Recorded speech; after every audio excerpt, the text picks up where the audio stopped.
Jumpa lagi di Radio Horor. Buat yang baru menemukan channel Radio Horor, alangkah lebih baiknya di-subscribe dan dipijit tombol loncengnya supaya channel Radio Horor bisa lebih berkembang.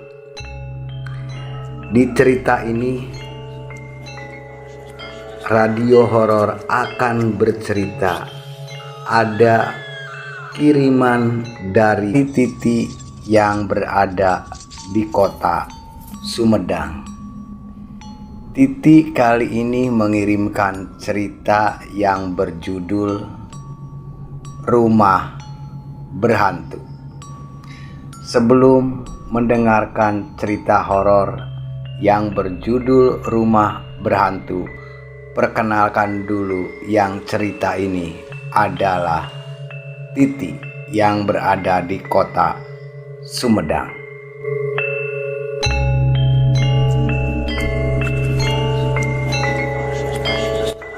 Selamat mendengarkan. Saat itu di bulan Desember di tahun 2015, ini adalah tahun terburuk dalam kehidupan Titi. Rumah yang sudah bertahun-tahun Titi huni harus Titi tinggalkan untuk biaya pengobatan ayah Titi yang sedang sakit. Akhirnya Titi pindah ke sebuah rumah kontrakan yang sangat sederhana sekali. Tetapi rumah kontrakan itu terlihat seram, sunyi, dan membuat bulu kuduku berdiri, kata Titi ketika pertama kali Titi melihat rumah kontrakan yang akan dihuni oleh Titi.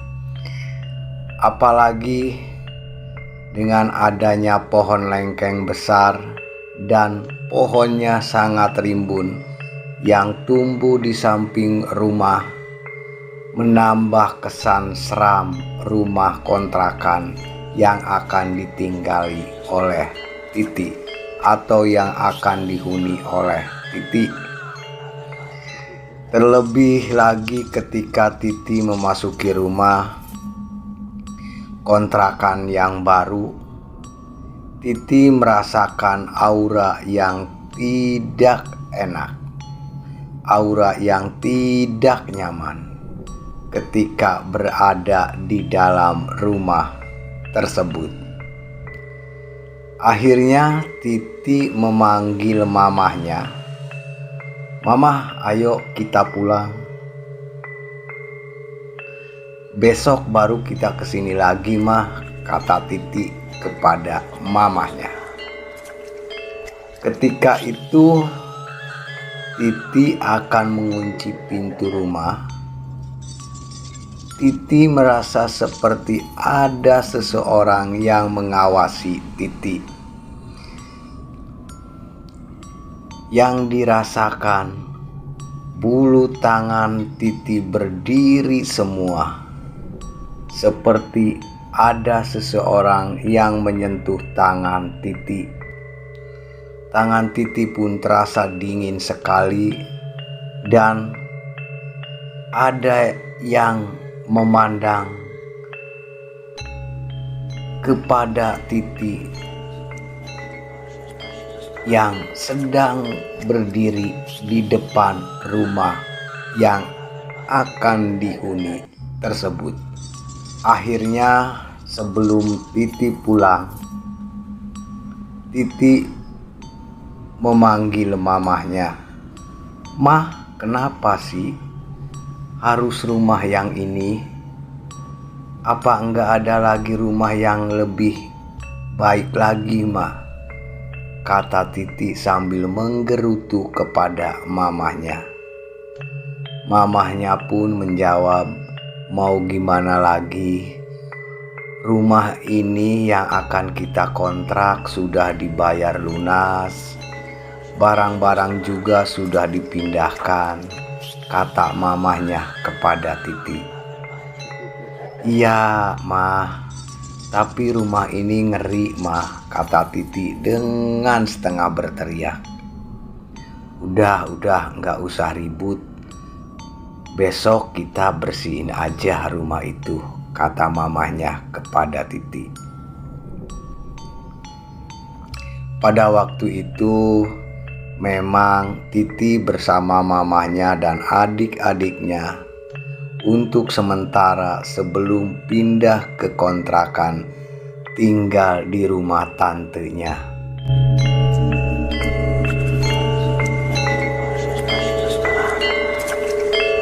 Singkat cerita, akhirnya Titi dan mamahnya, begitu juga bersama adiknya, pindah ke rumah kontrakan yang baru. Kata Titi, bau apek yang sangat menyengat tercium, seperti rumah yang sudah bertahun-tahun tidak dihuni oleh orang atau tidak berpenghuni. Ih, bau apa sih ini, kata Titi. Ya, bau, kata adik-adiknya yang sambil membersihkan rumah kontrakan yang akan dihuni. Akhirnya Titi pun cuma bisa terdiam dan sambil bilang dalam hatinya, ya mau gimana lagi.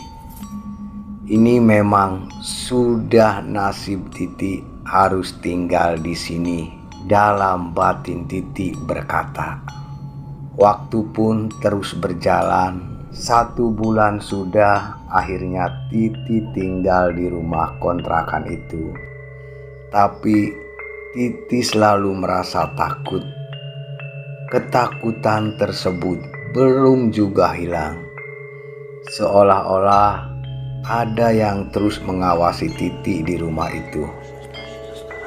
Tapi Titi tidak tahu itu apa atau siapa. Titi hanya bisa merasakan tanpa bisa melihatnya. Titi, ada yang memanggil. Ternyata yang memanggil Titi itu bapaknya yang sedang sakit. Ti, tolong bapak, pijitin bapak, katanya. Kemudian Titi pun terbangun dari tidur. Ketika itu waktu menunjukkan pukul jam 1 pagi. Papaku memang sudah lama sakit dan hampir setiap malam Titi dan adik-adiknya bergantian untuk memijit papanya. Dan hari ini adalah giliran Titi untuk memijit bapaknya. Waktu menunjukkan jam 2 pagi. Ketika itu Titi baru saja selesai memijit papahnya. Titi akhirnya kembali ke kamar tidurnya. Ketika Titi berjalan ke kamar, Titi merasa ada seseorang yang mengikutinya dari belakang. Akhirnya dengan gerak cepat, Titi mempalingkan wajahnya ke belakang, tapi tidak ada siapa-siapa. Cepat-cepat Titi berlari sambil merasa ketakutan ke kamarnya. Dan Titi mencoba menyalakan lampu kamarnya, tapi tiba-tiba, ternyata lampu itu pecah dan tidak bisa menyala. Akhirnya jantung Titi pun semakin berdetak kencang. Keringat dingin mengalir di dahi Titi dan merasa tiupan angin meniup di telinga Titi. Cepat-cepat Titi memejamkan mata Titi hanya ingin segera cepat pagi, dan cepat siang. Akhirnya Titi mendengar suara krek, krek, krek, krek.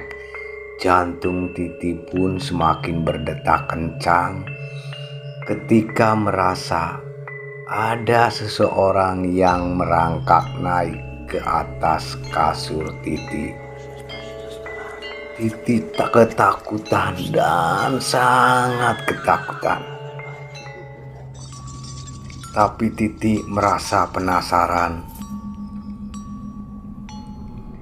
Titi lalu membuka mata Titi dengan pelan-pelan. Titi tercengang dan tak percaya dengan apa yang Titi lihat.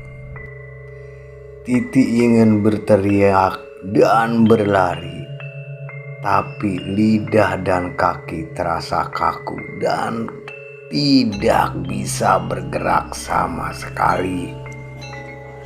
Sosok wanita berambut panjang, berbaju putih, berjalan menggeret kaki dan kukunya yang sangat panjang, begitu juga hitam, menyentuh kaki Titi.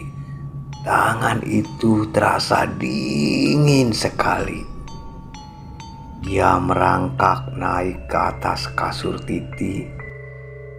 Titi hanya bisa memejamkan mata dan membaca ayat-ayat suci yang Titi bisa.